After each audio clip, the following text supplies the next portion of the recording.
Only then did he allow the heat of triumph to thrust him into motion.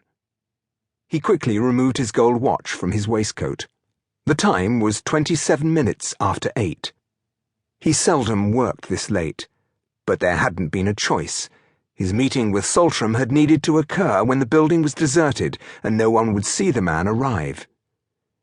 In a rush, he tossed the piece of paper with John Saltram's name into a wastebasket under his desk. Then he hurriedly put on his overcoat, gloves, and top hat. He shoved the 2-page document into a leather case, grabbed his umbrella, extinguished the lamps in his office, and stepped into the hall.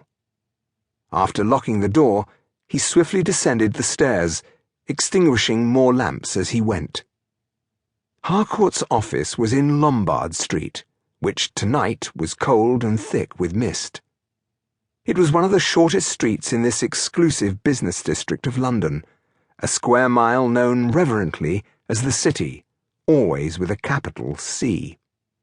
But despite the modest length of Lombard Street, its location near the palatial Bank of England and the Royal Exchange made it one of the most influential places in the world.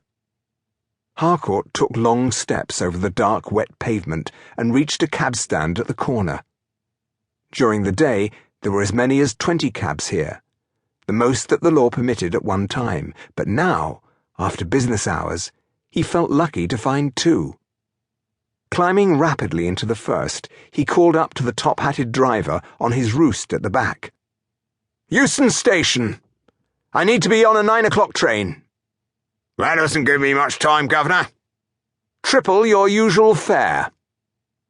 The driver enthusiastically cracked his whip, and the sprightly 2-seated cab surged forward. The clatter of the horses' shoes echoed off the deserted stone buildings. At once, the driver dodged this way and that through a sudden chaos of vehicles coming north from Blackfriars Bridge.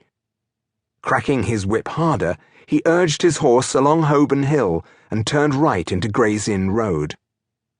Harcourt patted his leather case with the pages inside it.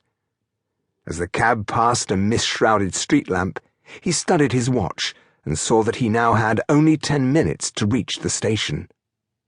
Harcourt tried to breathe slowly and calmly. He never failed to be nervous whenever he needed to make a railway journey.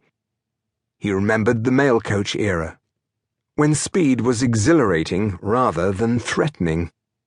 "Nearly there, Governor," the driver called, swerving left into the new road. "It's almost 9 o'clock. "No fears, Governor. Just have your coins ready when you jump out." As Euston Square appeared before him, Harcourt clutched his document case and umbrella, waiting anxiously for the cab to pass through the immense Roman arch that led to the station. At the curb, he threw the coins to the driver and raced into the great hall. Ignoring the pillars, statues, and grand staircase, he reached the only ticket window that remained open. "The 9 o'clock to Sedgwick Hill," he told a clerk, shoving a crown toward him. The clerk didn't need to ask if he wanted first class. Harcourt's gold watch chain told him everything. "Better hurry, sir." Harcourt grabbed the ticket and rushed away. "You forgot your change, sir." Ignoring the shout behind him, Harcourt pushed through a gate and reached the platform. After the classical architecture of the great hall, the ugliness of an iron and glass ceiling stretched before him. Smoke from countless departing engines had coated the glass with soot. Harcourt showed his ticket to a guard and hurried along the waiting platform, its hissing engines seeming to indicate impatience. He passed the third-class carriages in which passengers could only stand. Then came the second-class carriages with their hard benches.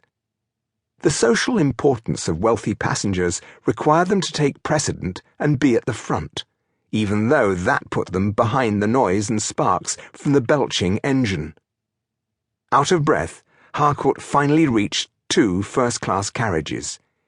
Each had several compartments, and each compartment had its separate entrance. He peered through the first open door, but that compartment had passengers. He loathed sharing a confined space.